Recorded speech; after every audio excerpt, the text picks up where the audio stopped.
भारत रूस का नया डिफेंस गेम, हिंद महासागर से आर्कटिक तक इंडियन आर्मी का दबदबा, बड़ा धमाका, जियोपॉलिटिक्स बदल रहा है। नमस्ते दोस्तों और स्वागत है आपका हमारे चैनल पर। आज हम एक ऐसी खबर पर बात करने वाले हैं जिसने दुनिया के डिफेंस और जियोपॉलिटिक्स के गलियारों में हलचल मचा दी है। सोचिए, अगर भारतीय सेना अचानक दुनिया के किसी भी कोने में बिना रुके, बिना चिंता किए अपनी शक्ति का प्रदर्शन कर सके तो कैसा होगा। यह सपना अब हकीकत बनने जा रहा है। भारत और रूस ने एक ऐसा ऐतिहासिक समझौता किया है जिसे सुनकर आपके होश उड़ जाएंगे। यह सिर्फ हथियारों की खरीद बिक्री नहीं है, यह दोस्ती की एक ऐसी नई परिभाषा है जो सीधे तौर पर चीन की बढ़ती दादागिरी को चुनौती दे रही है। हम बात कर रहे हैं रेसिप्रोकल लॉजिस्टिक्स सपोर्ट एग्रीमेंट की। यह क्या है, यह कैसे काम करेगा और सबसे बड़ी बात, भारत को इससे क्या मिलेगा।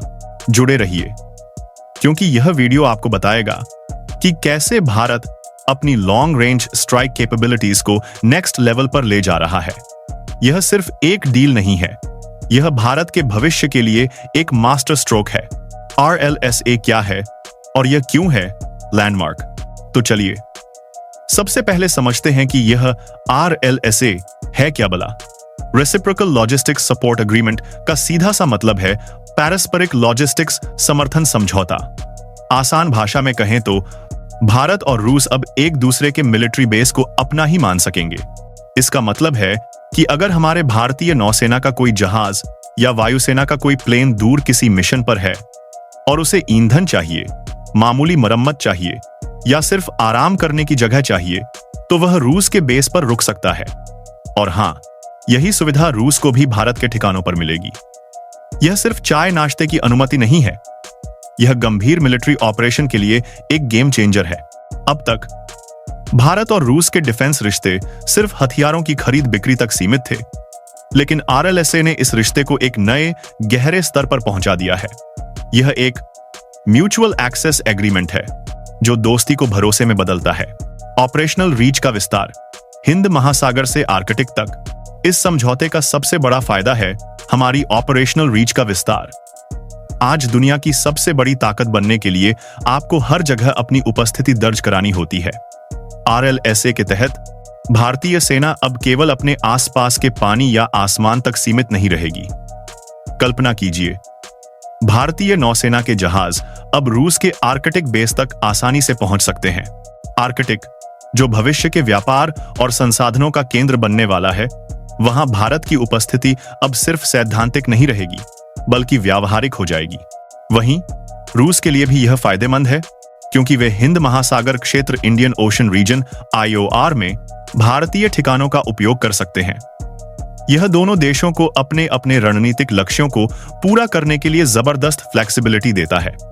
यह समझौता भारत को नीले पानी की नौसेना ब्लू वाटर नेवी की महत्वाकांक्षाओं को पूरा करने में अभूतपूर्व मदद देगा। ताकत का प्रदर्शन, यह सिर्फ कागजों पर लिखी बातें नहीं है। इस समझौते की गंभीरता इसके आंकड़ों में छुपी है। RLSA दोनों देशों को यह अधिकार देता है कि वे एक दूसरे के यहां बड़ी संख्या में सैन्य टुकड़ियों को तैनात कर सकें। समझौते के अनुसार दोनों देश एक दूसरे के क्षेत्र में 3 सैनिकों तक को सपोर्ट दे सकते हैं। इतना ही नहीं, हवाई ताकत के मामले में भी यह बहुत बड़ा कदम है। 10 लड़ाकू विमान फाइटर जेट्स और 5 युद्धपोत वॉरशिप्स की सुविधा एक देश दूसरे को दे सकता है। सोचिए, अगर भारत को मध्य एशिया या पश्चिमी प्रशांत क्षेत्र में कोई बड़ा ऑपरेशन करना हो, तो रूस के बेस से सहायता मिलना कितना बड़ा बूस्ट होगा। यह तैनाती क्षमता दिखाती है कि दोनों देश एक दूसरे को कितना भरोसेमंद मानते हैं। यह एक स्पष्ट संदेश है कि जब बात राष्ट्रीय सुरक्षा की आती है तो भारत और रूस एक दूसरे के साथ खड़े हैं। भारतीय परिप्रेक्ष्य, चीन को सीधा जवाब। अब आते हैं सबसे महत्वपूर्ण हिस्से पर, भारत को क्या मिला। भारत के लिए यह समझौता चीन की बढ़ती सैन्य महत्वाकांक्षाओं के जवाब में एक बेहतरीन काउंटर मूव है। चीन अपनी स्ट्रिंग ऑफ पर्ल्स रणनीति के तहत भारतीय सीमाओं के चारों ओर हिंद महासागर में बंदरगाहों और ठिकानों के जाल बिछा रहा है। श्रीलंका से लेकर पाकिस्तान तक चीन अपनी पकड़ मजबूत कर रहा है। ऐसे में भारत को रूस जैसे स्थापित वैश्विक शक्ति केंद्र का समर्थन मिलना चीन के इस घेराव को तोड़ने की क्षमता रखता है। भारत का मुख्य उद्देश्य हिंद महासागर क्षेत्र में अपनी प्रभुता स्थापित करना है। भारतीय नौसेना अब पूर्वी अफ्रीका से लेकर सुदूर पूर्व तक अपनी निगरानी और प्रतिक्रिया क्षमताओं को बढ़ा सकती है। यह भारत को एक बड़ी भू रणनीतिक बढ़त देता है। यह डिफेंस टाई अप भारत को पश्चिमी देशों पर अपनी निर्भरता कम करने में भी मदद करेगा, क्योंकि रूस लंबे समय से भारत का विश्वसनीय हथियार आपूर्ति करता रहा है। यह संतुलन साधने की कला है, एक तरफ पश्चिमी सहयोग बढ़ाना और दूसरी तरफ अपने पारंपरिक साझेदार रूस के साथ संबंधों को मजबूत करना। यह भारत की बहुसंरेखण मल्टी अलाइनमेंट विदेश नीति का एक बेहतरीन उदाहरण है। गेम चेंजर 2 160M की संभावना।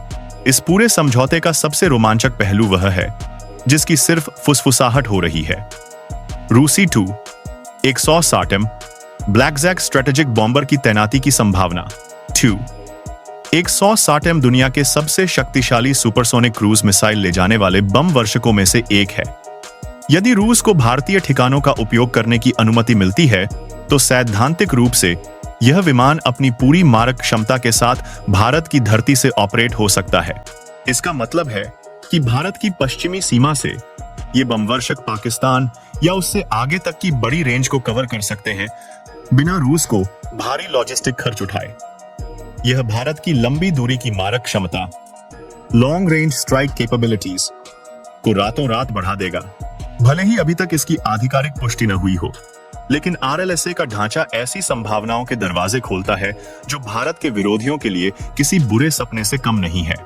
दोस्तों, भारत रूस का यह रेसिप्रोकल लॉजिस्टिक्स सपोर्ट एग्रीमेंट महज एक साइनिंग सेरेमनी नहीं है। यह एक नए युग की शुरुआत है जहां दो पुरानी दोस्ती नई चुनौतियों का सामना करने के लिए खुद को मजबूत कर रही है। यह समझौता भारत को केवल एक बड़ा ग्राहक नहीं बल्कि एक विश्वसनीय रणनीतिक साझेदार साबित करता है। हिंद महासागर से लेकर आर्कटिक तक भारतीय सेना की पहुंच अब पहले से कहीं ज्यादा गहरी और व्यापक होने वाली है। इस कदम से दुनिया को यह स्पष्ट संदेश गया है कि भारत अब केवल रक्षात्मक भूमिका में नहीं है बल्कि अपनी ताकत का प्रदर्शन करने के लिए पूरी तरह तैयार है। आपको यह समझौता कैसा लगा? क्या आपको लगता है कि यह चीन की चालों को सफलतापूर्वक काट पाएगा? नीचे कमेंट्स में अपनी राय जरूर बताएं। वीडियो पसंद आया हो तो लाइक करें, शेयर करें और चैनल को सब्सक्राइब करना न भूलें। मिलते हैं अगले वीडियो में। जय हिंद।